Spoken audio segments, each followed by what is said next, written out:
Good morning, Glendale Gators. This is Mrs. D with your Sunday story. The book I have selected to read to you today is one of my favorites from my own childhood. I wonder how many of you have seen this book before, or maybe your families have. It's titled Goodnight Moon, and it was written by Margaret Wise Brown and pictures by Clement Hurd. Let's get started.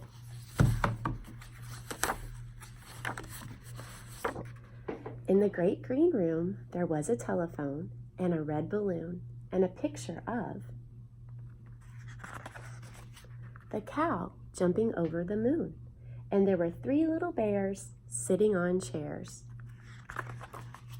and 2 little kittens and a pair of mittens and a little toy house and a young mouse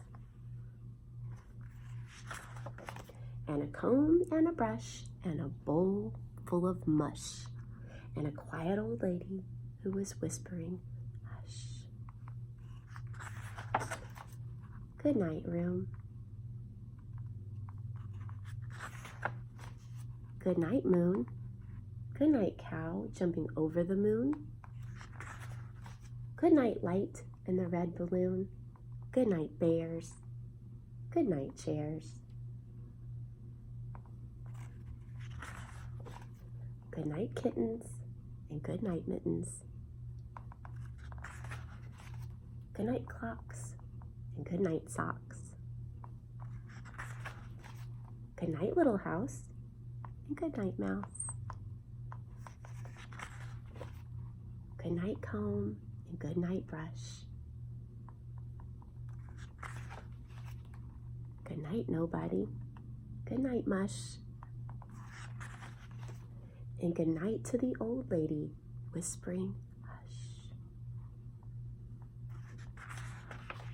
Good night, stars. Good night, air. Good night, noises everywhere.